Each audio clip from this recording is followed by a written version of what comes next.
Marie é uma garota feia que é maltratada pela família dela, até que encontra um príncipe encantado que vai mudar a vida dela para sempre. A história começa com a família Shagran, um nome que um dia carregou nobreza e status, mas que agora não passa de uma sombra do passado, vivendo em meio à pobreza e ao desgaste. O barão Shagran, chefe da casa, tem duas filhas muito diferentes entre si. A mais velha, Anastasia, é dona de uma beleza impressionante, com seus cabelos dourados e jeito de princesa, sempre elegante e sociável. É a filha que todos admiram e a quem o pai deposita suas maiores esperanças. Já a mais nova, Marie, não poderia ser mais diferente. Alta, magra, com uma aparência simples e quase masculina. Sempre usando roupas velhas e rasgadas, ela se esconde atrás dos livros e do silêncio. É quase como se a natureza tivesse distribuído todas as bênçãos para uma irmã e para outra tivesse dito: desculpa aí, acabou o estoque. A realidade da casa é dura. Apesar de ainda manterem o título, vivem praticamente como plebeus. Maria é quem assume o peso dessa decadência, prepara as refeições, cuida da casa, administra documentos do pai e ainda sobra para ela comer apenas os restos que todos deixam no prato. Se esse anime não te lembrou Cinderela, é brincadeira. À noite, enquanto o pai e a irmã descansam,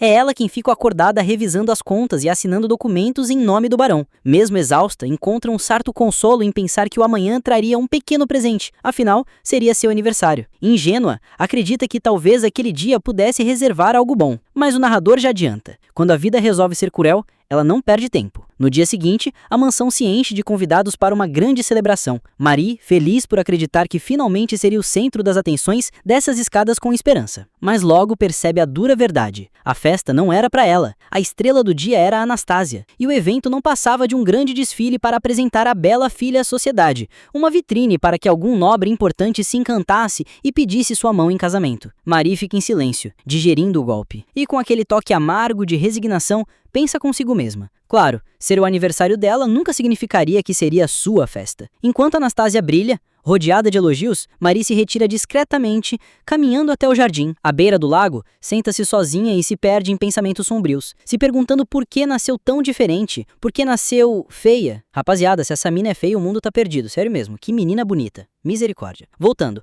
é nesse momento de fragilidade que o destino resolve brincar com ela. Um jovem se aproxima, educado e curioso. Ele parece deslocado e ao trocar algumas palavras, a confusão é imediata. Ele acredita que Maria é uma criada da casa. O narrador, com ironia, solta: imagina você ser filha do barão, mas sua aparência é tão fora dos padrões que até convidados acham que você é só faxineira. Quando a própria criada do rapaz o corrige, explicando que a família Shagran só tem uma empregada idosa, o jovem fica vermelho de vergonha pedindo desculpas. Marie, curiosa, percebe que ele é do longínquo reino Niip. Sua roupa tradicional entrega e seus olhos se iluminam a descobrir alguém que conhece aquela cultura. Marie não se contém, fala apaixonadamente sobre o povo, seus contos e tradições, coisas que ela só conhecia dos livros que devorava em segredo. Por alguns instantes, esquece-se de sua posição, esquece-se até de si mesma. O jovem, encantado, ouve com atenção. Mas, como sempre acontece, a lembrança cruel de sua família a golpeia. O eco das palavras do pai ressoa. Mulheres não devem exibir conhecimento, pois isso é vergonhoso. De repente, o entusiasmo vira constrangimento, e Marie se curva, pedindo desculpas, envergonhada de se ter deixado levar. O jovem, confuso, não entende o que há de errado. Para ele, não há motivo para vergonha. Marie tenta se afastar, mas ao olhar para aquele rapaz, sente uma dor profunda. Ele é gentil, educado, fascinante e, inevitavelmente, estava ali por causa de Anastasia. De repente, tudo faz sentido. Ele seria mais um dos pretendentes da irmã perfeita. E, diante desse pensamento, as lágrimas escorrem de seus olhos. O jovem percebe e insiste em saber se havia feito algo errado, se era por tê-la confundido como uma serventa. Marie nega. Não era isso, mas a insegurança fala mais alto. Quando ele pergunta sobre suas roupas simples e sem graça, ela responde com dureza contra si mesma. Não há motivo especial. Ela só não é bonita. O choque do jovem é visível, mas Marie já está acostumada com aquele pensamento. Antes de sair, ele segura sua mão e com sinceridade diz que ela é linda. Aquelas palavras que ela sempre desejou ouvir a atingem como uma flecha. Marie quase sorri, mas o peso da sua realidade a prende. Diz a ele que a verdadeira estrela daquela noite estava no salão e que ele deveria voltar para lá. Então foge para seu quarto miserável, chorando. A vida, claro, não dá tempo para ela respirar. Um mês depois, um anúncio chega. Anastasia havia recebido uma proposta de casamento. O pretendente era ninguém menos que o influente conde Quiros Granada, herdeiro de um ducado riquíssimo. O pai comemora como se tivesse vencido na loteria, ignorando o olhar vacilante de Anastasia. Mesmo quando a filha confessa não se lembrar do rosto do homem ou ouvir que ele era excêntrico e odiava mulheres, o barão descarta tudo. Para ele importa apenas a ascensão social. O pai dela é um merda completo, impressionante. Mas o destino cruel, como sempre, intervém mais uma vez. No caminho para o noivado, Anastasia morre em um acidente. A família entra em desespero. A mãe, tomada pela raiva e dor, desconta tudo em Marie, arrebenta a menina na porrada. Tadinha dela, tem nada a ver com o pagode. A chama de uma assassina, amaldiçoa os seus cabelos vermelhos, diz que era ela quem deveria ter morrido. O narrador comenta com ironia sombria.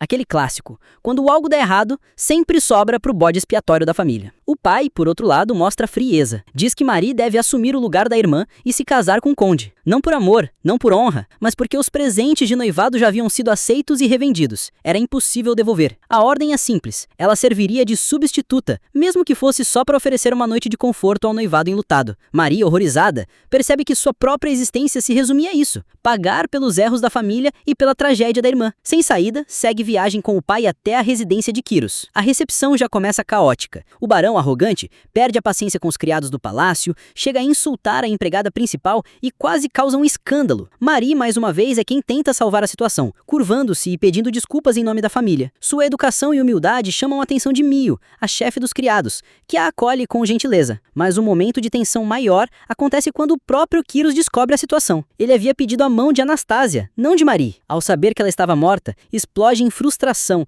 arrependido de não ter levado Anastasia antes. Porém, quando finalmente encontra Marie, algo muda. Ela também o reconhece imediatamente. Era o jovem que conhecera à beira do lago. O choque é mútuo. O narrador não perdoa. Sim, meus amigos, o destino não só gosta de brincar, como também tem um senso de humor bem cruel. A partir desse encontro, o episódio entra em seu clímax. Maria, obrigada pelo pai, se apresenta como substituta da irmã. Kyros, sem entender nada, tenta resistir, mas seu olhar não consegue disfarçar o impacto. Algo nele vacila diante dela. Já era, o cabra tá apaixonado nela, esquece. E então, vem a reviravolta. Ao contrário do que Maria imaginava, Kyros não a expulsa. Em vez disso, permite que ela fique no palácio. A partir daí, Marie começa a ser tratada de um jeito que nunca conheceu. Um banho luxuoso, roupas finas, maquiagem. Pela primeira vez vê no espelho uma versão de si mesma que parecia impossível. Em uma noite, Marie se arruma e é apresentada à mãe de Kyros, que a avalia Marie. Primeiro, aponta seus defeitos. Falta confiança, postura, orgulho. Para ser uma futura duquesa,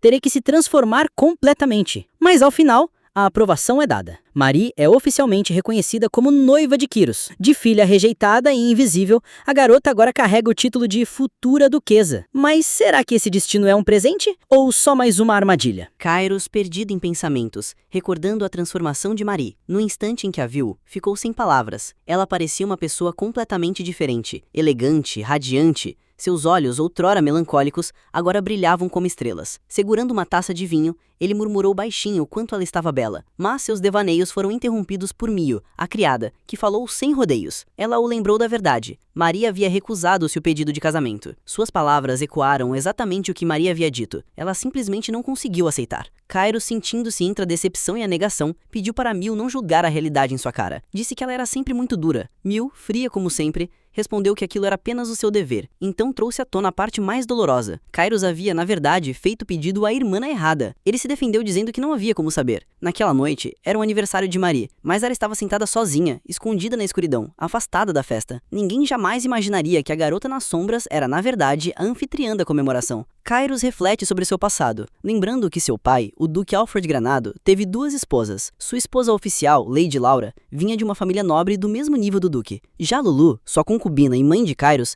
era uma artista itinerante de Epsandros. A cena muda para a infância de Kyros. Mio lia uma história para ele quando, de repente, vozes altas quebraram a calma. Curioso, o pequeno Kyros espiou pela porta e viu sua mãe sendo repreendida por Lady Laura. Com fria autoridade, Laura a lembrou de seu lugar e afastou-se, deixando suas palavras como uma ferida. A lembrança se desloca para um momento mais terno. Kyros, correndo atrás de uma borboleta no jardim do palácio, tropeça e cai. Chorando de dor, é surpreendido pela própria Lady Laura, que calmamente lhe oferece algo para comer, pedindo silêncio. Kyros aceita feliz e comenta o quanto era delicioso. Laura admite que ela mesma havia feito e pergunta do que ele mais gostava. O garoto alegre cita doces, bolos, profiteroles, biscoitos de chocolate. Laura então revela que gosta de cozinhar doces porque isso a afasta de pensamentos ruins. Ela sorri e promete fazer biscoitos para ele na próxima vez, antes de se afastar. Kyros fica radiante, ansioso por isso. Naquela mesma noite, em uma audiência formal, o Duque Alfred Granado declarou sua decisão. Embora Laura fosse sua esposa oficial, ela só havia lhe dado filhas. Portanto, o título de Duque iria para Kyros, filho de Lulu. Lulu se espantou com tal anúncio, Mas, escondida atrás da porta, Lady Laura ouviu tudo. Pouco tempo depois, uma tragédia. Kairos, correndo pelo palácio, escuta um grito e encontra as filhas de Laura chorando em desespero. A mãe delas havia tirado a própria vida. Kairos a observa em silêncio, confuso. Ele pensa naquela mulher que havia sido tão gentil consigo, que sorria docemente e fazia doces com amor, e se pergunta por que alguém assim escolheria morrer. Após a morte de Laura, Lulu foi nomeada esposa oficial do duque, mas ela rejeitou o título, declarando que não passava de concubina. Com firmeza silenciosa, deixou o duque e levou Kairos com ela. O garoto cresceu lembrando que, para sobreviver, num mundo que o desprezava, teve que conquistar tudo com seu próprio mérito. Ganhou o título de conde, mas manteve distância da alta sociedade. Detestava o luxo artificial das festas e evitava todos os encontros arranjados com filhas da nobreza. A memória avança para uma dessas festas, um salão luxuoso, Kairos sozinho na sacada, afastado do barulho. É quando Luon aparece, sempre sorridente, sempre casual. Ele cumprimenta como um velho amigo que finalmente arrastara para a luz. Kairos responde com ironia. Então, Luon tira do bolso um convite do Barão Shadran, igual ao que Kairos havia recebido. Explica que quase todos os solteiros da capital haviam sido convidados, mas os problemas financeiros do barão eram notórios. Aquela festa de aniversário era na verdade uma vitrine para exibir sua filha e arrumar-lhe o marido. Kairos demonstra desprezo. Luon apenas dá um ombro e diz que a filha era conhecida por sua beleza. Como já estava noivado, não poderia ir, mas provoca Kairos, sugerindo que ele deveria aparecer. Kairos recusa de imediato. Luon apenas ri. Dentro do salão, duas damas nobres se aproximam com sorrisos ensaiados e uma bandeja de doces. Kairos, pego de surpresa, agradece educadamente, mas percebe que seus olhares não eram sinceros. Logo se afastam, deixando para trás apenas a frieza do julgamento silencioso. Luon, observando, faz piada, dizendo quanto Kairos parecia popular entre as mulheres. Mas Kairos não se diverte. Para ele, tudo aquilo era encenação. As mulheres não viam de verdade, só enxergavam o peso do seu título e o tamanho da sua fortuna. No fundo, desprezavam seu sangue. Luon tenta trazê-lo à razão. Como único filho de uma casa ducal, Kairos não poderia permanecer solteiro para sempre. Alguém teria que dar continuidade ao legado. Kairos sabia disso. Sempre soube. Antes de se afastar, Luon deixa uma pergunta. Que tipo de mulher conseguiria alcançar o coração de Kairos? O conde não responde, apenas olha para o convite em suas mãos. Talvez Luon tivesse razão. A filha de um barão falido poderia ser a escolha perfeita. Se era para ser apenas um casamento de conveniência, que fosse com alguém simples, fácil de lidar. O amor, ele pensava, nunca fez parte da equação. Mas tudo mudou no instante em que conheceu aquela garota. Desde a primeira troca de palavras, algo dentro dele se transformou. Não sabia sequer o nome dela, mas sua presença ficou gravada em sua memória. Ele queria vê-la de novo, ouvir mais. Mas, antes que pudesse segurar aquele momento, ela desapareceu. Movido por um impulso que não sabia explicar, Kairos foi direto ao Barão Shadran perguntar por ela. O barão sorriu e apontou para o centro da festa, dizendo que a estrela da noite estava ali. Mas, ao olhar, Kairos ficou confuso. Não era a mesma jovem. Então ele entendeu. O barão tinha duas filhas, Anastácia, a mais velha, e Marie, a mais nova, a aniversariante da noite. A garota que havia roubado seu coração só podia ser Anastácia. Naquela noite, Kairos a procurou por todo lugar, mas não a encontrou. Sem outra opção, enviou uma carta ao barão, declarando claramente que queria se casar com a filha mais velha, Anastácia. Dias depois recebeu a resposta. Felicíssimo, mergulhou nos preparativos. Vestidos, joias, criados novos, tudo para receber sua futura esposa. Mesmo nas noites sem dormir, se agarrava ao travesseiro, contando os dias. Mas o destino foi cruel. No caminho até ele, sua noiva morreu. A notícia o destruiu por completo. No auge do desespero, surge diante dele a mulher que acreditava ser Anastácia, trazendo um nome inesperado, Marie Shadran. De volta ao presente, Mil chama Kairos de tolo, mas admite que nem ela compreendia totalmente a situação. Kairos pergunta se havia realmente sido rejeitado, e Mil responde que encarar a realidade era um sinal de crescimento. Ele pede que ela seja menos dura, mas Mil insiste. Lembra como, ao ver Marie pela primeira vez, ele a rejeitou friamente, dizendo para mandá-la embora? Do ponto de vista de Marie, parecia que ele a odiava. Kairos então pergunta, se ele esclarecesse o mal-entendido, Marie aceitaria se casar com ele? Mil diz que não sabia, mas recomenda que ele desse o melhor de si. Afinal, é ele quem está apaixonado. Decidido, Kairos se levanta e diz que precisam ir até ela. Mais do que qualquer coisa, queria vê-la sorrir. No quarto, Marie observa seu reflexo em silêncio. Suas mãos repousam sobre roupas gastas e um livro querido, seus únicos tesouros. Agora vestida com tecidos finos e maquiagem delicada, mal se reconhece. Sussurrava incerta de quem era aquela mulher elegante no espelho. Então, batem à porta. Ela atende suavemente e Mil entra acompanhada de Kairos. Mil imediatamente se adianta e pede desculpas por sua rudeza anterior. Kairos pergunta de que rudeza falava. Marie admite que tudo aconteceu de repente e perdeu o controle. Pede perdão, mas Kairos a interrompe e diz que quem deveria se desculpar era ele. Quando Marie ergue o olhar, o rosto de Kairos fica vermelho. Mil cutuca para que se recomponha. Então, Kairos fala seriamente. Entre eles havia um grande mal-entendido. Ele não a odiava, apenas pensara, erradamente, que ela viera até ele de livre vontade, e por isso pediu desculpas. Dizia realmente querer recebê-la como esposa. Maria escuta em silêncio e agradece. Explica que quando disse que não poderia aceitar o noivado, era apenas porque estava em choque, nunca quis recusá-lo. Entendia sua posição, como herdeiro de um ducado, precisava de uma esposa nobre e arranjar uma foi difícil. Ela comenta que um homem como ele jamais iria a uma festa de um barão pobre se não fosse abrigado. Lá conheceu Anastácia e se apaixonou por sua beleza. Marie percebe que falou demais e pede desculpas, dizendo que como a irmã mais incapaz, enviada no lugar da outra, aceitaria qualquer tratamento. Kairos pede que ela pare. Confessa que de início pensou em um casamento apenas político, mas aquela noite mudou tudo. A carta que enviou não foi dever, foi sentimento. Marie retruca dizendo que seus sentimentos para Anastácia eram claros, mas Kairos nega com firmeza. Marie não entende. Antes que continue, alarme toca. Era hora do jantar. Mil sugere que continuem a conversa à mesa. Nesse instante, o estômago de Marie ronca, e ela fica envergonhada. Kairos ri, e admite que também estava faminto. No jantar, Marie prova a comida e se surpreende com o sabor, muito além do que já havia experimentado. Então, Kairos declara. Aquele casamento não era conveniência. A confusão de nomes na carta aconteceu porque ele confundiu com a irmã. A mulher que ele desejava desde o início era ela, a jovem do jardim. Marie sorri, agradece, mas Kairos percebe que ela não acredita. Ele diz isso ao voz, e ela responde que não havia necessidade de inventar para agradá-la. Em silêncio, Marie pensa no seu lugar no mundo. Para nobres, casamento era dever. Para Kairos, herdeiro de um ducado, era ainda mais pesado. Acreditava que ele acabaria tomando uma concubina e ela voltaria a vestir roupas velhas e trabalhar duro como antes. Mas isso não a incomodava. Já estava acostumada. Pergunta se havia mais alguma coisa. Kairos a encara e diz, eu a amo. Marie fica chocada. Repete a frase em sua mente sem entender. Mas Kairos insiste. O noivado estava decidido. A cerimônia aconteceria em 3 meses e ela não precisava se preocupar com nada. Ele cuidaria de tudo. Marie concorda, ainda confusa. De repente, pede para voltar para casa. Surpreso, Kyros pergunta por quê. Marie explica que seu pai nunca acreditou no noivado, mandou-a apenas para servir Kyros por uma noite e depois seria expulsa. Tanto Kyros quanto Mio ficam furiosos. Marie admite que nunca esperou esse desfecho e agora precisava voltar para pedir instruções. Suspirando, Kyros pede a Mio que o acompanhe. Ela se despede de Marie, pedindo que espere. Sozinha, Marie sente-se culpada. Será que disse algo errado? Em sua mente, desde o começo só havia sido desrespeitosa. Mais tarde, Mio retorna séria. Informa que Maria está proibida de voltar à casa dos pais. Se alguém da família Xadrão vier, só poderá vê-la com a permissão de Kyros. Maria apenas concorda. Então, Mio pergunta algo que a intrigava. Por que Maria achava que era feia? Marie responde que sempre ouvira isso dos pais. Seu cabelo era desgrenhado, tinha sardas, e cada vez que lhe mostravam o espelho, era apenas para reforçar sua aparência lastimável. Mio segura sua mão e diz, a única coisa feia neste quarto é o espelho, e recomenda que ela se olhe nele quantas vezes quiser. Após a saída de Mio, Marie encara o espelho. Não viu utilidade nisso. À noite, olha novamente e sente que não é ela quem está ali. Aquela mulher parecia uma estranha vestida de beleza alheia. Sentada na cama, surpreende-se com o quão macia e quente ela era. Tudo parecia irreal. O palácio branco, as roupas finas, os criados gentis e o nobre de olhos verdes. Era como um conto de fadas. Murmura para si mesma que deve ser um sonho. E quando despertasse,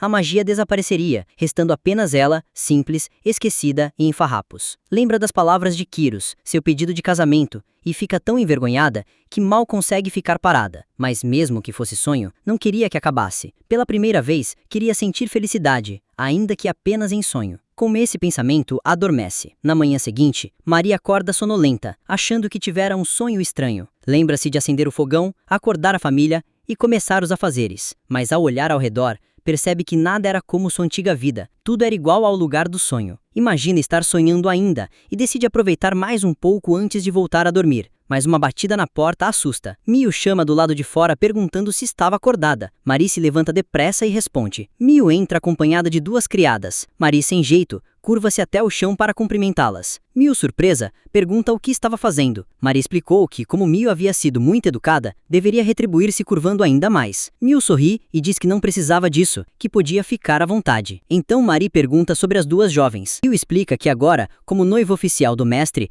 elas cuidariam de suas necessidades. Apresenta Hannah e Ilza, que se aproximam sorrindo. Ela explica que, sempre que estiver ocupada com outros deveres, serão elas que cuidarão de Marie. Ao ouvir isso, Marie fica surpresa, Nunca imaginou ter criadas próprias, muito menos duas. Ela se sente incerta, pensando que poderia agir de forma muito cautelosa perto delas, mas entende que tais arranjos são normais na vida aristocrática. Ela se apresenta educadamente e expressa que espera contar com o apoio delas. As duas criadas trocam olhares e respondem com sorrisos ligeiramente inquietantes. Curiosa, Marie pergunta se elas são da capital real. Hannah confirma que sim, explicando que ambas nasceram em famílias noturnas e foram enviadas ali por recomendação do terceiro príncipe. Ila acrescenta que ambas já tinham experiência servindo no Palácio Real. Essa revelação empolga Marie, pois a simples ideia do palácio parece quase irreal para ela. Mas quando Hannah comenta que tais histórias provavelmente não seriam novidade para uma nobre como ela, algo no tom desperta antigas memórias de seus pais. Percebendo a mudança no clima, Mil muda suavemente de assunto e pergunta se Marie gostaria de tomar o café da manhã agora. Marie concorda com o aceno. Durante o café, Marie fica sem palavras ao ver a refeição luxuosa que lhe é servida. Mil apresenta um aperitivo, um prato de charcuterie composto por 7 itens diferentes. Incluía presunto de porco, linguiça, carne de fazão e um patê feito de pato e veado. Marie observa a variedade de carnes e comenta, em tom de brincadeira, quantos animais diferentes havia em seu prato. Ela se maravilha com a diversidade, brincando que tanto seu prato quanto seu estômago estavam sobrecarregados. Hesita em deixar comida para trás, chamando isso de desperdício. Porém, Mil a lembra gentilmente de que essas eram as instruções do mestre. Curiosa sobre Kairos, Marie pergunta onde ele está, e Mil responde que ele está em viagem de negócios. Marie se oferece para compartilhar a refeição com ela, mas Mil recusa educadamente, explicando que servos não podem comer junto com seus mestres. Incapaz de resistir aos pratos, Marie acaba provando de tudo. Cada mordida era mais deliciosa que a anterior, e antes que percebesse, havia comido demais. Mil fica preocupada e pede que não exagere, mas Marie insiste que ainda tinha espaço. Eventualmente ela admite derrota. Estava completamente cheia. Sentindo-se culpada, pede desculpas por não conseguir terminar a refeição, preocupada com o desperdício dos ingredientes e o esforço do chefe. Após um breve descanso, Mil a informa que irá mostrar o castelo. Ela a leva até uma sala espaçosa, onde uma variedade de roupas elegantes está disposta. Marie fica boquiaberta com a cena. Tanto os vestidos lindos enchiam o quarto. Ela murmura baixinho que só tem um corpo e não pode usar todos. Mil explica que há mais de 100 vestidos, cada um adequado para diferentes estações. Ela pede que Marie escolha o que quiser, mas Marie fica sobrecarregada com tantas opções. Tudo parecia tão deslumbrante que não sabia por onde começar. Vendo isso, Mil escolhe um encantador vestido amarelo para ela, dizendo que combina perfeitamente. Marie sorri e agradece. Vestida e pronta, Marie segue Mil pelos corredores do grande castelo. Enquanto caminham, Mil explica que o Castelo Granado foi originalmente construído durante a guerra para proteger as fronteiras do reino. Foi erguido pela Casa de Granada, outrora uma família de marqueses. Marie recorda que essa casa tinha ligações com a realeza. Mil confirma dizendo que, embora tenham sido promovidos a duques após a guerra, já não estão na linha de sucessão. O castelo agora é usado apenas em cerimônias importantes. Depois,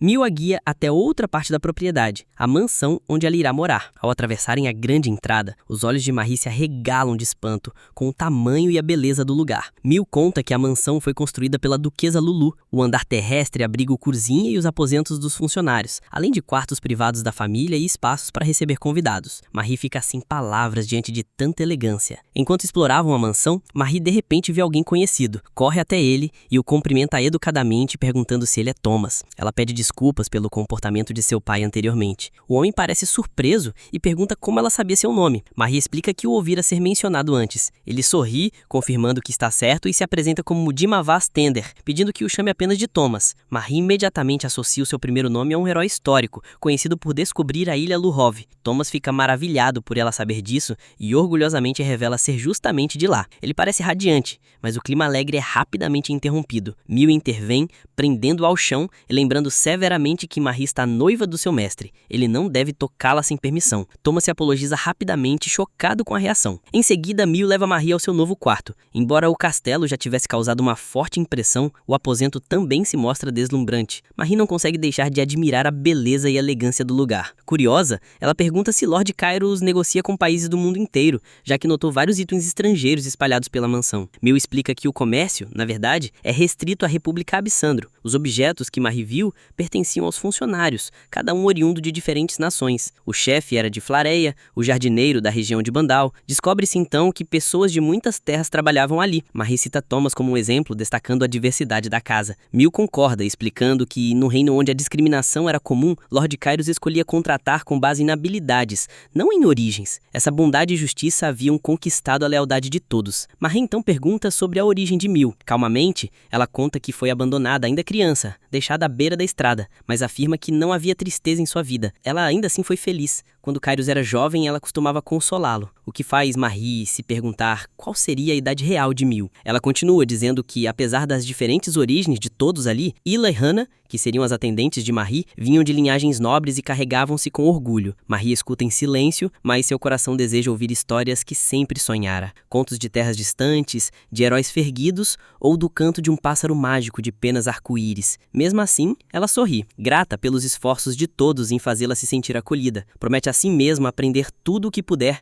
para não envergonhar aqueles que lhe mostraram tanta bondade. Mais tarde, naquela noite, Ila e Hannah levam o chá de Marie. Quando ela perguntou se havia leite para adicionar, as duas criadas se surpreendem. Marie explica que gosta de colocar leite no chá preto, mas as expressões confusas das criadas a fazem hesitar. Elas questionam a ideia, estranhando claramente o costume, e elogiam por ser tão aberta de mente. Percebendo que elas não gostaram da ideia, e para não criar desconforto, Marie recusa educadamente o leite e agradece. Enquanto se deitava naquela noite, seus pensamentos vagavam. O dia foi longo e cheio de novas experiências. Ela se pergunta se Lord Kairos ainda estaria trabalhando até tarde. Em outro lugar, Kairos viaja em carruagem, pensando nela. Ele espera que esteja bem. Seu mordomo lembra sua agenda cheia para o dia seguinte. Kairos suspira baixo, perguntando se quando finalmente poderia voltar para casa. Alguns dias depois, Marie desfruta de mais um café da manhã delicioso. Os legumes frescos chamam sua atenção. Ela pergunta a Mill de onde vieram e se surpreende ao ouvir que eram cultivados no jardim do Patô. Animada, pede para visitá-lo. Mill precisa se preparar para o retorno de Kairos e sugere que Marie vá com Ila e Hannah. Marie aceita, esperando que suas aproxime. No jardim, Marie se ilumina de alegria. Cada detalhe a fascina. Ela cumprimenta calorosamente um homem mais velho. Era Ioan, o jardineiro. Notando as mudas de tomate, pergunta logo se ele planejava plantá-las em breve. Ioan fica impressionado com seu conhecimento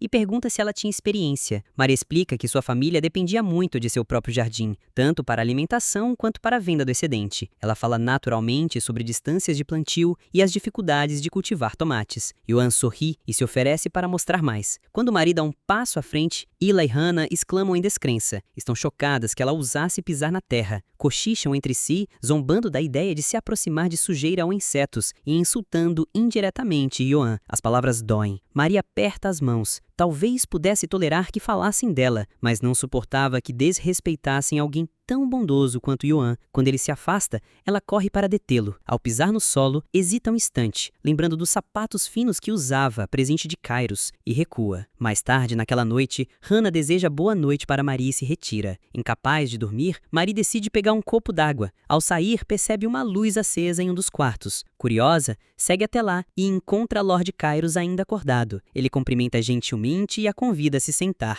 Explica que voltou tarde, perdeu o jantar. Marie hesita, mas aceita. Kairos comenta que já fazia 4 dias desde sua chegada e elogia sua aparência. Ela cora, insistindo que não havia mudado, mas ele ri calorosamente, dizendo que ela sempre respondia sim. Nesse momento, Mill aparece, com Topo, o chefe, logo atrás. Kairos pede algo leve e Topo prepara frango com mandioca num caldo salgado. O aroma chama a atenção de Marie e Kairos pede a Topo que sirva também para ela. O chefe hesita, mas entrega a tigela. Embora seu tom soe rígido, Marie acha a sopa incrivelmente saborosa, simples, mas rica em sabor. Kairos elogia a comida e Marie concorda, dizendo que tudo o que provou até agora foi maravilhoso. Porém, Topo fica emocionado. Acreditava que Marie nunca havia realmente apreciado suas refeições, já que nunca as terminava. Culpava sua própria falta de habilidade e lamentava o desperdício de ingredientes. Marie rapidamente explica que nunca deixou comida porque estava ruim, mas porque se sentia satisfeita rápido. E acrescenta que Marie tinha dificuldade em dizer quando não gostava de algo, fosse comida ou vestidos. Marie reforça que realmente adorava todas as refeições. Aliviado, Topo cai em lágrimas. Tocada pela cena, Marie olha para Mill em busca de ajuda, mas ela apenas oferece preparar um chá para encerrar a refeição. Kairos a tranquiliza, dizendo que Topo sempre se emociona. Ainda chorando, o chefe promete trazer uma sobremesa. Quando volta,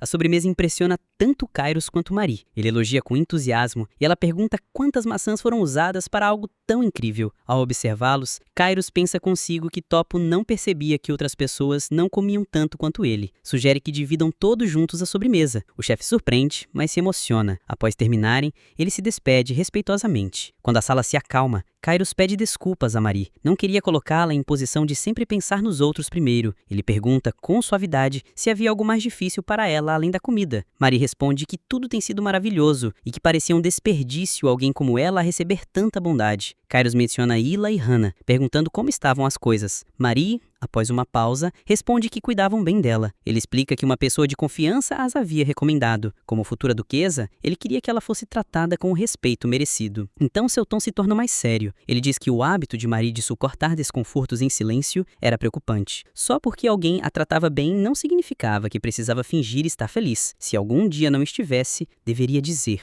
Marie fica tocada por suas palavras. Percebe, no fundo, que nunca teve a verdadeira liberdade de escolher o que gostava. Sempre aceitou o que lhe davam, acreditando que isso era suficiente. Ela se desculpa baixinho, dizendo que não queria abusar de sua gentileza. Kairos responde suavemente que se lhe faltasse algo, só precisava dizer. Ele daria qualquer coisa que desejasse. Marie tenta afastar o pensamento, mas uma pequena dúvida surge. Algo ainda parecia faltar. Nesse instante, Mil entra silenciosa, carregando algo incomum. Kairos olha para cima e sorri ao reconhecer o objeto, dizendo ser algo especial. Marie inclina a cabeça sem entender. Mil coloca sobre a mesa e pede que aproveitem. Era um Kadanlik, uma chaleira tradicional de 2 andares usada na República Asbandrano. A parte de baixo aquecia a água, que subia e esquentava as folhas de chá na parte de cima. Depois o chá podia ser servido e diluído conforme o gosto de cada um. Marie explica que todos podiam ajustar o sabor conforme preferissem. Kairos concorda e diz como era agradável beber e conversar, aprendendo mais uns sobre os outros. Olhando para Marie, pede suavemente que fale sobre si mesma. Ela cora, pega de surpresa e pensa no que poderia contar. Sua vida sempre fora tranquila e sem grandes acontecimentos. A única pessoa que lhe trouxe alegria foi sua irmã Anastácia. Essa lembrança lhe inspira uma ideia. Com um sorriso, sugere jogar em cadeia de palavras. Kairos se surpreende, pois não era um jogo comum para alguém de sua posição, mas Marie imediatamente fica envergonhada, pensando ser infantil. Para sua surpresa, Kairos aceita, propondo uma versão adulta, focar em coisas que gostavam. Ele começa com a palavra Marie. Ela fica vermelha e o lembra que o jogo começa com a letra A. Kairos ri e troca para torta de maçã. Marie segue com uma palavra de que gostava. Ele lembra que ela já usou esse termo antes e sugere que visite a biblioteca do castelo, que certamente teria muitas histórias que ela apreciaria. Ela sorri e promete que o fará. O jogo continua. Kairos diz queijo ricota doce. Marie responde com abóbora precoce. Logo, risadas enchem o ar. Marie o provoca dizendo que todas as palavras dele eram de sobremesas. Ele a provoca de volta dizendo que as dela eram vegetais. Ela defende dizendo que são deliciosos e econômicos. Ele ri novamente dizendo que isso era bem típico dela. Quando chega a sua vez, Marie hesita. Pensando, acaba soltando a palavra Kairos. Percebendo o que disse, fica vermelha como nunca. Ele, divertido, pergunta se a palavra terminava em S. Ela, desesperada, tenta cobrir, dizendo que queria falar beijo. Ele finge que acredita e comenta que então ela gostava de beijos. Ela se atrapalha tentando explicar, mas o jogo segue. Kairos escolhe algo aleatório e Marie responde com algo simples, mas ele a provoca novamente, deixando-a ainda mais embaraçada. Ela encara sem jeito. Esse homem realmente era diferente. Nesse momento, Mil aparece, perguntando por que ainda estavam jogando um jogo tão bobo. Olha para o chá e diz que já havia esfriado. Serve novas xícaras, mas ao provarem, o sabor estava amargo. Kairos sugere calmamente adicionar leite e açúcar. Mil suspira dizendo que não havia necessidade de mais doçura, não quando já havia doçura suficiente entre os dois. Em seguida, se retira, deixando-os corados em silêncio.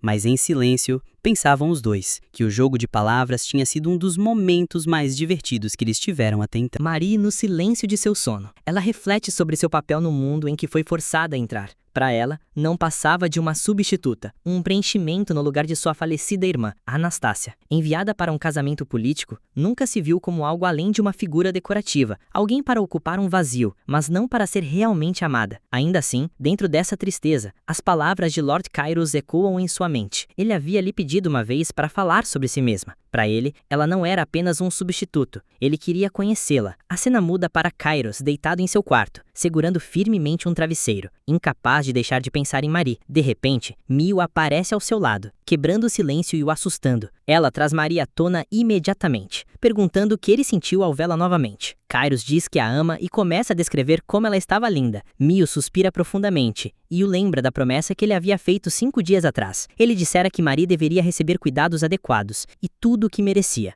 Ela havia sido tratada terrivelmente na casa do barão. Marie ainda se vê como feia e indigna. Kairos quer dar a ela todo o luxo que nunca teve, para que ganhe confiança e perceba seu próprio valor. Mas Mio diz que não será tão simples. Por mais que ele ofereça, Marie provavelmente evitará tudo isso. Então, Mio compartilha sua própria história. Ela já havia sido abandonada uma vez, mas Lady Lulu a acolheu e Kairos lhe deu a posição de camareira-chefe, muito além do que ela esperava. Por isso, ela é grata, e por isso mesmo, entende como Marie se sente. Ser retirada de uma vida dura e colocada em um castelo nem sempre é confortante. Pode parecer uma prisão. A bondade repentina, as roupas caras, a atenção. Tudo pode parecer falso, como um sonho que pode desaparecer a qualquer momento. Esse medo não vai embora facilmente. Para alguém como Marie, pode parecer que tudo isso sumirá no instante em que ela acreditar. Kairos responde que isso não é algo que desaparece. Marie não é apenas bonita, é inteligente. Mio conquistou seu lugar, e Lulu a vê como família. Nada disso é fantasia, é real. Mio concorda e diz-lhe que ele é exatamente como deveria ser. Ela aconselha que continue acreditando nas verdades simples ao seu redor. Kairos não tem certeza se ela está sendo séria, mas Mio deixa claro que está. Então, ele volta aos negócios. Diz que deixará o castelo novamente e quer que ela cuide de tudo por Marie. Mio pede controle sobre os criados também. Kairos concede sem hesitação. Era o momento que ela esperava. Mas Kairos não para por aí. Ele começa a pensar em voz alta sobre Marie novamente. Diz que é quase injusto o quanto ela é adorável. Mio tenta ignorar, mas ele continua. Vestida ou em traje simples, sempre parecia deslumbrante. É inteligente, curiosa, fácil de conversar, cheia de energia. Seu sorriso é como um golpe direto. Cada pequeno detalhe dela se destaca. Sua aparência e personalidade juntas a tornam impossível de ignorar. Mio corta e diz para ele dormir antes que se arrependa. Então ela se afasta, deixando-o ainda inquieto. Ele permanece na cama, incapaz de acalmar os pensamentos. Ao sair, Mio já foca no que virá a seguir. Agora ela tem controle total sobre o pessoal do castelo. Não pretende desperdiçar tempo. É hora de agir. Tudo por Marie. Na manhã seguinte, Mal leva ao café da manhã de Marie e pergunta se a porção está adequada. Marie acena, confiante de que conseguirá terminar tudo. Após a refeição, toma um gole do chá e acha delicioso. Mio, com sua própria xícara em mãos, senta-se silenciosamente ao lado dela. Embora Mio ainda tivesse deveres durante a refeição, compartilhar o chá era algo que ambas secretamente apreciavam. Marie sente-se aquecida por dentro. Havia desejado muito um momento assim com Mio. Enquanto tomavam chá, Marie pergunta se Lord Kairos já havia partido, mas Mio explica calmamente que haviam trocado de funções. Ila e Ana estavam atendendo a ele agora, o que em sua visão seria melhor para todos. Marie entende. Em seu coração, pensa que talvez Ila e Ana se sentiriam mais realizadas servindo alguém de nobreza mais alta. Nesse momento, uma batida na porta interrompe seus pensamentos. Topô entra com a energia habitual, orgulhosa de sua última criação. Marie se anima. Ele coloca sobre a mesa um pudim branco e macio, feito com farinha de amêndoas e leite fresco. Topô incentiva Mio a provar também. Ambas provam e o doce derrete suavemente na boca.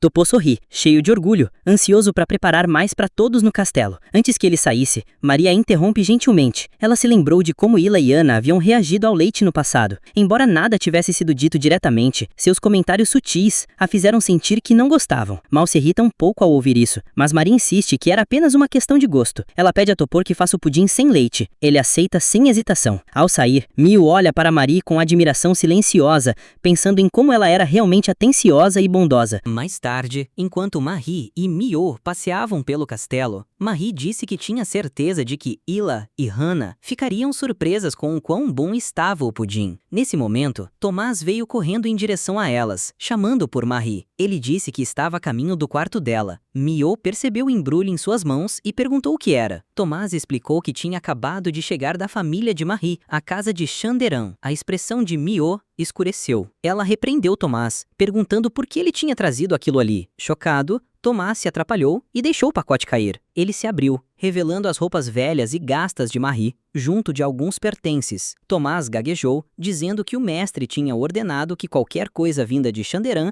deveria ser entregue a Marie, se fosse considerado adequado para sua presença. Mio o repreendeu mais uma vez, lembrando que ele conhecia a regra. Deveria esperar pela inspeção dela. Tomás tentou se justificar, dizendo que a senhorita Hannah e Ila verificaram tudo e mandaram que entregasse para a dama. Marie olhou atentamente para os itens, reconheceu-os de imediato. Eram suas próprias coisas. Seus olhos pararam sobre uma carta. Era de sua mãe, felicitando-a pelo noivado e mencionando que havia deixado alguns itens importantes para seus deveres na casa do conde. Ao ler, a tristeza tomou seu rosto. como se memórias que havia tentado esquecer voltassem de repente. Nesse instante, risadas ecoaram de um cômodo próximo. Mio se apressou em ir resolver a confusão. Marie continuou olhando os pertences e encontrou seu antigo livro, A História do Gato Vermelho Esfarrapado. Lembrou-se de que a costura do dorso já estava fraca, mas tinha certeza de que o havia guardado bem. Tomás, cheio de culpa, percebeu que algo estava errado. Ele admitiu que talvez tivesse feito algo terrível. Mio retornou, arrastando Ila e Hannah consigo e as jogou no chão sem hesitar. Hannah reclamou que doía, enquanto Ila retrucou com raiva. Mas Mio a silenciou, lembrando que todas eram criadas, nenhuma acima da outra. Hannah zombou, recordando que já haviam servido ao terceiro príncipe no palácio. Ila provavelmente acrescentou que o próprio príncipe Lon as havia recomendado ao castelo Granado. Mio, calma, afirmou apenas seu papel. Ela era a chefe de todos os servos do castelo. Hannah riu, debochando dela como apenas uma criada velha. Ila provocou ainda mais, dizendo que Mio tinha sido rebaixada para cuidar de uma filha de um barão falido. Mas Mio respondeu serenamente que, na verdade, essa transferência tinha sido decisão dela mesma. Ila se irritou, exigindo que ela parasse de falar de cima para baixo. As ofensas, porém, não pararam. Hannah foi cruel, dizendo que todos sabiam que a condessa era uma bárbara e ex-prostituta, e que sua filha só tinha sido colocada ali como criada por um de seus antigos clientes. Ila, confusa, disse que pensava que a menina era apenas uma órfã abandonada ao nascer. O rosto de Mio endureceu. Com um olhar frio, ela disse apenas uma coisa: que elas eram tolas. Enfurecida, Hannah avançou contra ela, mas Mio desviou com facilidade, derrubando-a no chão com movimentos precisos. Em seguida, voltou-se para Ila. Apavorada, Ila mal conseguiu protestar, antes que Mio a deixasse igualmente vencida e sem palavras. Mio, calma, pediu desculpas, dizendo que a culpa era dela como responsável. Marie a tranquilizou e pediu tesoura e linha. No dia seguinte, Marie visitou a horta e cumprimentou Ian. Ele notou suas roupas e perguntou sobre elas. Marie explicou que havia reformado algumas de suas roupas velhas e, como iriam para o jardim, não importava se sujassem um pouco. Ioan riu, comentando que poderia ter oferecido sapatos de criado de sobra. Marie riu também, percebendo que não tinham pensado nisso, mas ele disse que não era nada demais. Marie se juntou a ele no plantio de vegetais. Enquanto trabalhava, refletiu que sempre acreditara estar fazendo tudo para sua família, mas, na verdade, descobriu que realmente gostava de cultivar. O esforço nunca a incomodara, pois amava aquilo. Pela primeira vez, percebeu que tinha seus próprios gostos e desejos. Ioan se desculpou por ter sido frio antes. Explicou que não queria incomodá-la, já que ela era a dama do conde, e ele apenas um servo estrangeiro. Mas Marie disse que isso não importava, já que vivíamos sob o mesmo teto. Éramos como família. Ioan se surpreendeu e comentou que ela falava exatamente como um mestre. Marie perguntou se referia ao Lord Kairos. Antes que pudesse responder, Tomás apareceu informando que o mestre estava de saída. Marie correu para se despedir de Lord Kairos, mas ele estava meio adormecido e mal reagiu. Mio explicou que o mestre havia passado a noite em claro e estava muito cansado. Marie notou em silêncio como ele parecia estar sempre ocupado. Então, Mio comentou outra coisa. Se Kairos fosse à festa no palácio naquela noite, deveria devolver as duas mulheres ao príncipe Lefon. Ila e Hannah, que estavam amarradas, se revoltaram. Ofendidas, lembraram que tinham vindo com a recomendação do príncipe e afirmaram que ele uma vez disse que seriam suas concubinas. Voltaram sua raiva contra Marie, acusando-a de ser apenas a filha de um barão falido, substituta de uma irmã morta, interessada apenas em dinheiro. Segundo elas, todos acreditavam que a filha mais nova de Xanderão não tinha valor algum. Ridicularizaram o conde, dizendo que ele tinha escolhido a pior opção. Marie permaneceu em silêncio, mas as palavras de que Kairos era motivo de riso ecoaram em sua mente. Só que Kairos não estava mais adormecido. Estava visivelmente furioso. Ele perguntou o que exatamente havia de feio em Marie. Diante da hesitação das criadas, ele continuou. Títulos e dinheiro não pertenciam a elas. Não tinham nada de próprio. Comparou-as a Marie. Seriam mais belas do que ela?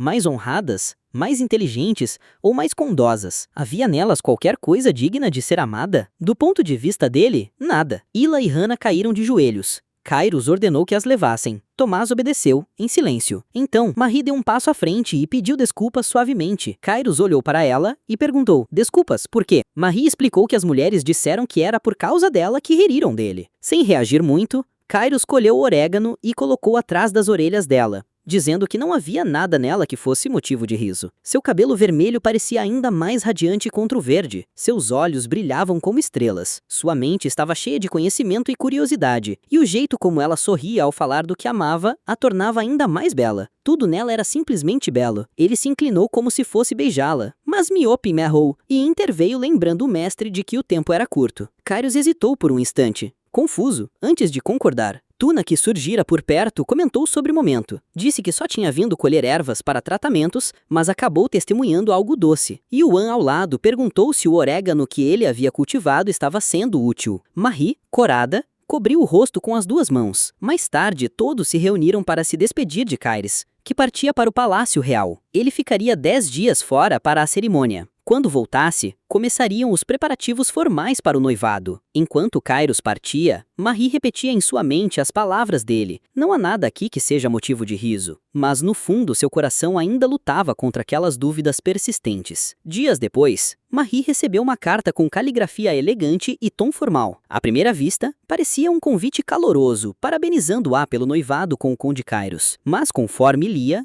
o tom mudava. Falava de um grande evento preparado em sua homenagem, que toda a capital aguardava. O autor insistia que, se ela não fosse, todo o esforço seria desperdiçado e a decepção marcaria gerações. Ao parecer um convite, o peso das palavras parecia mais um aviso. Mio explicou que a carta era do príncipe Lufan, o terceiro príncipe do reino, e capitão dos Cavaleiros Reais. Conhecido por seu jeito ousado e animado, provavelmente esperava que Marie fosse sem questionar, ainda mais porque a carta chegou pouco antes do evento. Na manhã seguinte, uma luxuosa carruagem real chegou ao castelo. Marie se surpreendeu com a visita repentina. Mio informou calmamente que era dos Cavaleiros Reais, enviados para escoltá-la. Durante a viagem, Marie ficou maravilhada com Lúcio, mas sua surpresa foi ainda maior ao chegarem a uma imensa fortaleza militar. Seu coração disparou, temendo que fosse algum tipo de punição pública, mas Mio tentou tranquilizá-la. Ainda assim, Marie questionou o motivo de estarmos indo para uma fortaleza em vez do palácio. Mio explicou que tinha sido o príncipe Lufan quem recomendou Ila e Hana antes, e talvez ele quisesse se desculpar pessoalmente, mas Marie ficou ainda mais nervosa,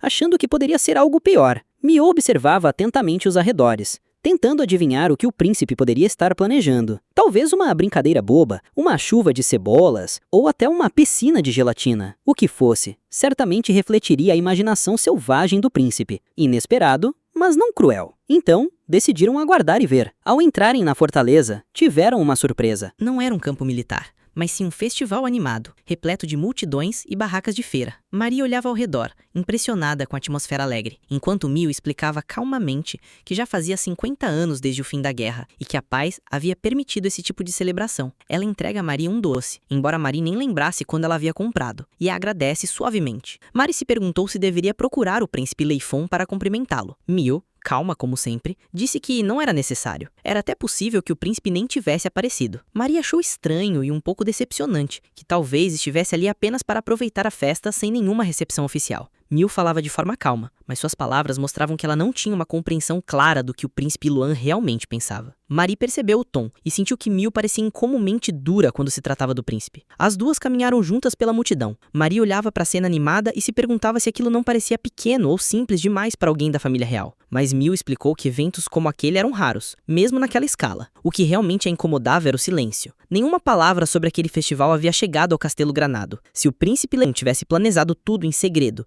e silenciado todos os envolvidos, então havia algo errado. A voz de Mio ficou mais baixa, sua expressão séria, uma presença fria a envolvia. Marie percebeu a mudança repentina na expressão dela e chamou seu nome. Mio havia avistado alguém. Sem hesitar, disse que era o príncipe Leifon. Marie olhou ao redor, mas não viu ninguém. Mio apontou para a esquerda, perto de um muro de pedra, onde um homem de cabelos prateados, vestido com um uniforme de cavaleiro, se encontrava. Marie ficou surpresa que Mio conseguisse enxergar tão claramente através da multidão. Mio decidiu ir confirmar. Pediu para Marie ficar para trás e esperar. Marie quis acompanhá-la, mas Mio alertou de que havia a chance de alguém estar fingindo ser o príncipe. Poderia ser uma armadilha para atraí-las, enquanto o verdadeiro príncipe planejava aparecer e pegar Marie de surpresa. Ela não queria correr esse risco. Mio deu um último aviso para que ela não se movesse, e Marie prometeu que ficaria exatamente ali. Enquanto Mio desaparecia na multidão, Marie repetia a decisão em sua mente. Não importasse o que acontecesse, ela não daria um único passo. O dono da barraca percebeu Mari parada e reclamou, irritado, porque ela estava bloqueando a frente de sua banca. Mari rapidamente pediu desculpas e se afastou. Seus olhos posaram num cartaz. Anunciava uma competição de descascar maçãs. Curiosa, perguntou se poderia participar. O comerciante pareceu surpreso. Não era todo dia que moças nobres pediam para usar facas. Mari se lembrou de Ila e Hannah e se perguntou se as pessoas zombariam do marido de uma nobre só porque a esposa descascava maçãs. O vendedor não entendeu sua preocupação. Para ele, descascar maçãs era normal. E aquelas maçãs, disse orgulhoso, eram aprovadas pelos cavaleiros por seu sabor e qualidade. Mari sorriu. As maçãs realmente pareciam frescas e doces. Educadamente, disse que adoraria competir. O dono da barraca concordou em deixá-la tentar. Se conseguisse descascar uma maçã inteira dentro do tempo limite, ganharia uma caixa inteira delas. Ele avisou que daria o sinal para começar. Maria sentiu. Mas no exato momento em que iria começar, alguém pegou a maçã por trás. Uma voz masculina comentou como ela parecia deliciosa. Mari se virou. Rapidamente pediu a maçã de volta. Em vez disso, o homem zombou,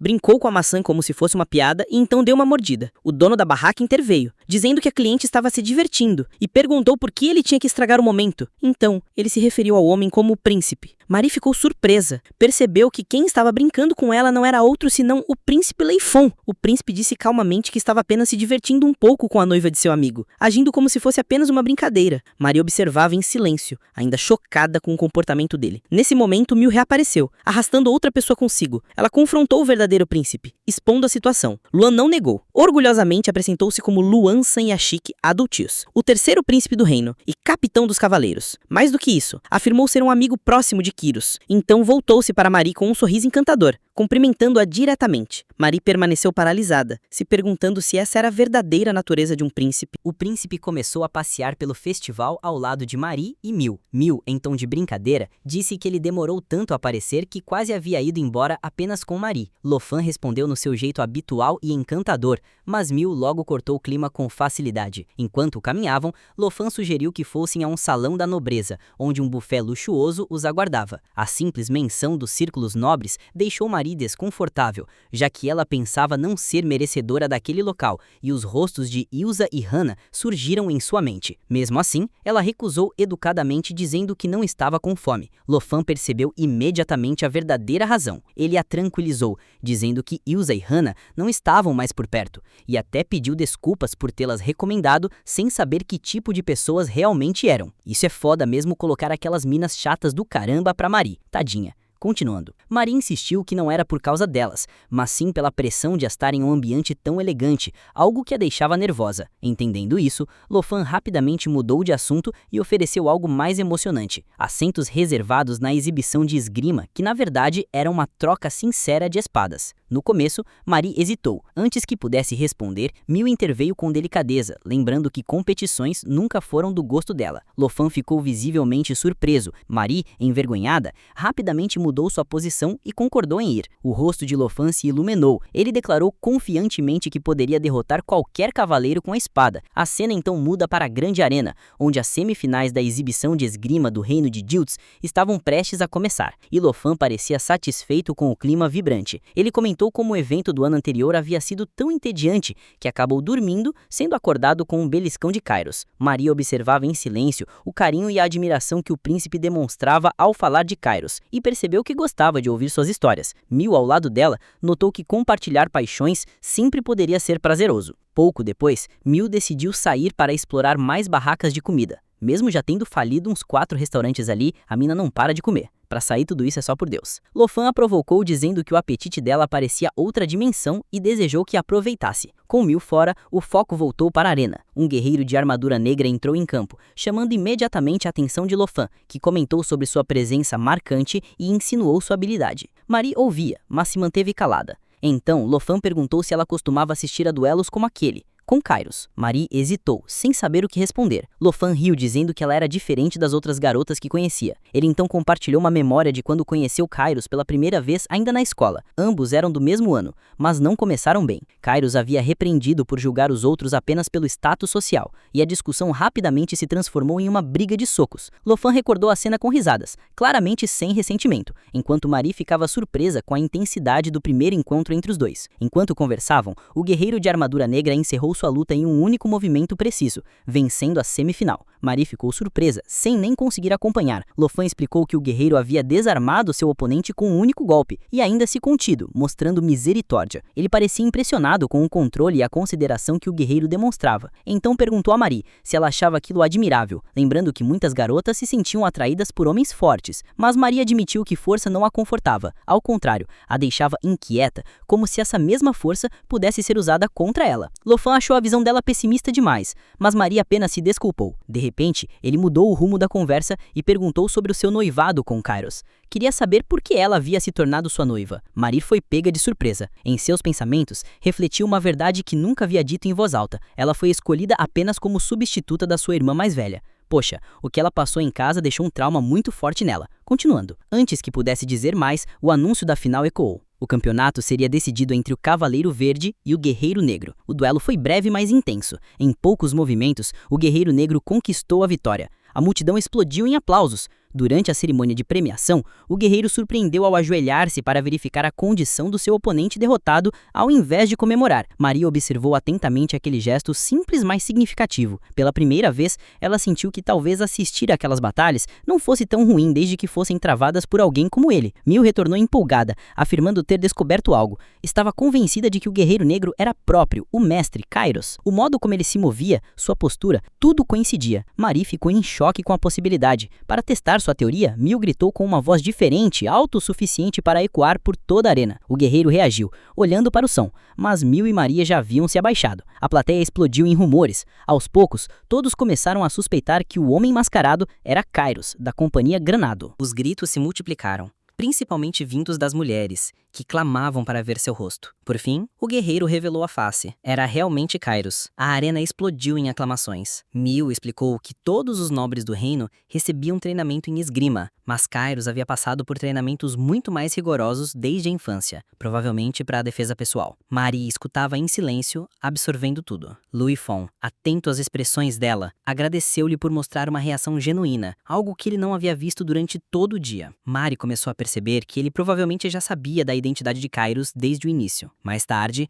Marie se viu cercada por nobres damas que aguardavam em fila. Quando perguntou o motivo, uma delas respondeu que eles estavam esperando uma chance de se aproximar do conde. Marie ficou chocada ao ouvir que a noiva dele havia morrido em um acidente, tornando aquele o momento perfeito para cortejá-lo. Elas jamais imaginariam que a tímida irmã mais nova havia tomado aquele lugar. As mulheres falavam abertamente, comentando sobre a origem bárbara de Kairos e seu temperamento difícil, mas mesmo assim todas cobiçavam o título de duquesa. Marie quase não podia acreditar no que ouvia. Quando tentou se aproximar, algumas a impediram, questionando quem ela era. Sem hesitar, respondeu que era noiva ao conde. Sua calma apenas aumentou a resistência delas. Mas antes que a situação piorasse, Mil apareceu ao seu lado, firme, protegendo-a sem pestanejar. Com essa força, Marie conseguiu seguir em frente, ainda com as palavras venenosas ecoando em sua mente. Enquanto Marie caminhava, as palavras das mulheres nobres ainda ecoavam em sua mente. As risadas delas, os julgamentos descuidados, as suposições superficiais. A cena muda para uma sala privada, onde Kairos confronta Louis Fon, exigindo saber por que ele o empurrou para dentro da competição de espadas. Louis Fon, com um sorriso presunçoso, ignora a pergunta e elogia Kairos por sua performance, dizendo que o evento foi um completo sucesso graças a ele. Mas Kairos não está nem um pouco animado. Ele acha o sorriso de Louis Fon irritante e suspeita que ele tenha deliberadamente exposto sua identidade ao público. Nesse momento, a porta atrás deles se fecha com um clique e Marie entra silenciosamente. Ambos os homens se voltam para encará-la. Ela suavemente parabeniza Kairos por sua vitória, deixando ele em choque e confuso, perguntando se está imaginando coisas. Incrédulo, ele pergunta se é realmente ela, Marie, a garota que para ele parecia quase um milagre estar ali. Ela responde gentilmente, e Louis Fon revela casualmente que foi ele quem a convidou, querendo que ela visse Kairos em seu melhor momento. Mas fica claro que ela não gostou da experiência. Kairos sabia por quê. Marie detestava a violência e não tinha qualquer interesse no orgulho e nas exibições aristocráticas. Ele declara com firmeza que não tem a intenção de forçá-la a nada, porque os sentimentos dela são tudo o que importam para ele agora. Louis Fon conseguiu perceber que havia algo errado. Embora Kairos parecesse completamente encantado por Marie, ela não demonstrava estar genuinamente feliz. Para ele, parecia apenas que ela estava entrando em um casamento político, simplesmente substituindo sua irmã mais velha como se fosse seu dever. Mari ficou chocada ao ouvir suas palavras. E à medida que a conversa continuou, Luifon deixou claro que ela acreditava que ela teria aceitado qualquer noivado arranjado para ela, não importando quem fosse o homem. A franqueza dele a atingiu em cheio, forçando-a a refletir sobre como havia sido levado ao Castelo Granado, sem sequer saber como Kairos se parecia. No fundo, ela não podia negar.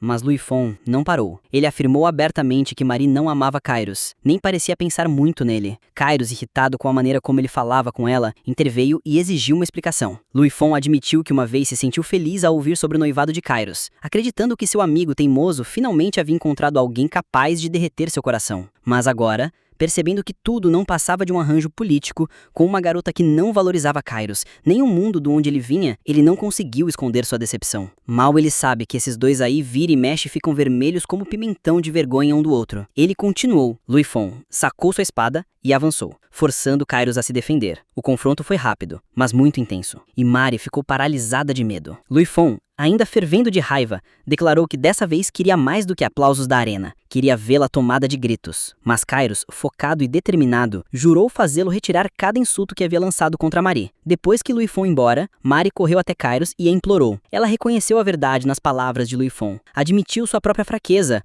por ser tímida e seguir cegamente as decisões de seus pais. Mas o que realmente a adoecia era o fato de outros zombarem de Kairos por causa dela. Ela se sentia envergonhada de ser a causa daquela humilhação. Kairos explicou calmamente que Luifon não zombava por ódio, mas por frustração ao testemunhar um amor unilateral. Luifon sempre foi apaixonado pelas coisas, e ver Kairos levado por Mari havia mexido com as emoções dele. Mesmo assim, Kairos deixou claro que, independente das intenções de Luifon, ele jamais permitiria que alguém insultasse Maria. Ele o enfrentaria de frente e exigiria que retirasse as palavras. Mari, tocada pela raiva e lealdade de Kairos, agradeceu. Ainda assim, insistiu em recuperar sua própria honra. O que realmente a deixou furiosa não foi o comentário de Luifon sobre ela, mas sim o fato dele ter chamado Kairos de covarde, algo que ela não poderia perdoar. Kairos encontrou força na convicção dela. No espírito da batalha, brincou pedindo um beijo de boa sorte, mas se contentou em beijar a mão dela. Com confiança no passo e determinação nos olhos, Kairos saiu para confrontar seu melhor amigo, pronto para resolver as coisas não apenas por si mesmo, mas também por Mari. A multidão rugia de empolgação enquanto o duelo entre o conde Kairos Granado e o príncipe Luifon do reino de Jutes estava prestes a começar. Entre os espectadores, Mari observava ansiosa, torcendo em silêncio por Kairos. Quando os dois homens ficaram frente a frente,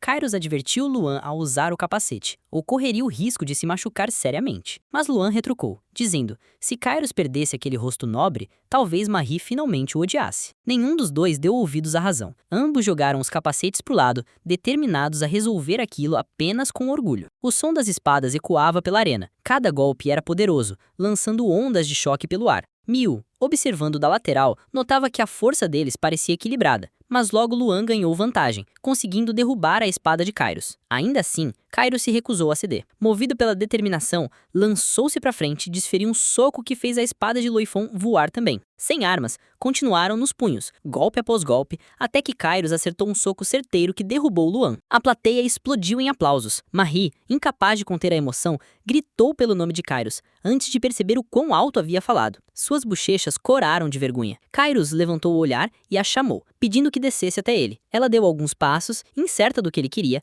apenas para Kairos, de repente, erguê-la nos braços. Surpresa, Mari questionou, mas Kairos anunciou confiante para toda a multidão que ele e Lady Mari Shadran, filha de um barão, estavam oficialmente noivos. Ele declarou que juntos serviriam ao reino com orgulho e devoção. Jurou em nome de Granado. A plateia murmurava em surpresa, perguntando quem era aquele desconhecido barão Shadran. Mari permaneceu imóvel, temendo a reação. Imaginava que todos esperassem uma beleza deslumbrante ao lado de alguém como Kairos. E ela, que sempre havia sido ridicularizada por seus pais por sua aparência, sentiu-se tomada pela vergonha. Mas Kairos percebeu sua hesitação. Reafirmou com ternura que ela era muito mais maravilhosa do que imaginava. E que, acontecesse o que acontecesse, ele sempre estaria ao lado dela. Ouvindo essas palavras, Mari sentiu algo mudar dentro de si. A vida sempre havia sido cheia de medo. Mas agora, com Kairos ao seu lado, ela acreditava que talvez finalmente pudesse enfrentar o mundo. Os aplausos da multidão cresciam, ecoando ao redor dela enquanto estava no centro de tudo. Não mais escondida, não mais assustada,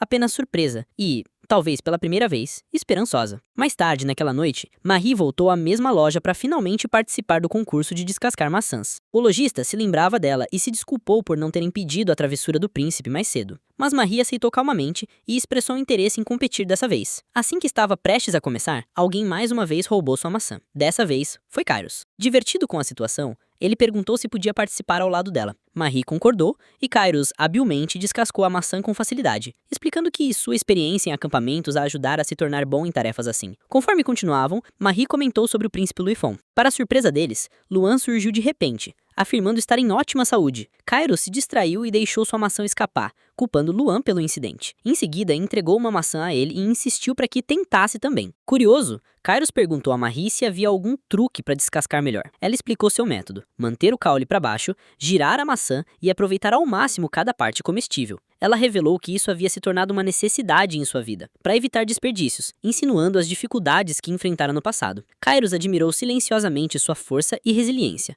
expressando abertamente que essa era uma qualidade que ele valorizava profundamente. Luan, porém, zombou de Kairos, dizendo que Marie nem gostava dele, chamando sua devoção de tola. Mas Kairos respondeu com calma e sinceridade. Ele admitiu que mesmo que Marie ainda não o amasse, apenas passar cada dia ao lado dela, esperando se aproximar um pouco mais, já era mais do que o suficiente. Mesmo que levasse anos ou décadas, ele estava feliz em continuar amando-a pelo resto da vida. Marie, comovida com sua honestidade, sorriu para ele, enquanto Luan disfarçou o momento emocional com sarcasmo. Mas, ao se virar para ir embora, Marie o chamou, demonstrando verdadeiro interesse em ouvir mais sobre as qualidades de Kairos. Luan ficou pego de surpresa. Ficou claro para Marie que ele havia apenas querido que alguém valorizasse o homem que mais respeitava, seu melhor amigo, Kairos. Ela percebeu que essa havia sido a razão de tê-la convidado desde o início. Sentindo-se compreendido, Luan se desculpou por seu comportamento anterior e deu uma mordida na maçã, apenas para perceber dolorosamente que era uma peça de exposição dura basta para quebrar um dente. Kairos riu, lembrando que isso deveria ter sido óbvio desde o começo. Envergonhado e irritado, Luan saiu furioso, jurando vingança como membro da realeza. Marie e Kairos ficaram sorrindo. Ela achou Luan divertido, e Kairos concordou, dizendo que a vida nunca seria tediante com alguém como ele por perto. Quando chegou o momento de partir, Mil informou discretamente a Marie que ficaria para entregar uma mensagem importante ao seu mestre. Em seu lugar, Wolfgang, o leal mordomo, a acompanharia na viagem de volta. Com graça e elegância, Marie aceitou a mudança, enquanto o mordomo lhe oferecia seus serviços com cortesia respeitosa. Kairos, ao lado dela, expressou gratidão pelo dia que haviam passado juntos. Marie, tocada pela sinceridade em seus olhos, agradeceu em resposta por ter visto um lado dele que nunca havia conhecido. Nobre, forte e profundamente humano. Kairos, ainda carregando o peso do duelo, admitiu que nunca havia triunfado sobre o Luan no passado. Mas naquele dia foi diferente, e Marie pôde ver claramente a força dentro dele. Com confiança tranquila, ela afirmou essa força. Quando Marie se virou para partir, fez uma pausa, olhou para trás e com um sorriso suave, lhe ofereceu um beijo gentil, silencioso, passageiro, mas cheio de significado. Antes que ele pudesse reagir, a carruagem começou a se mover. Ele correu até a janela chamando seu nome, ainda processando o que acabava de acontecer, mas ela já havia partido. Dentro da carruagem,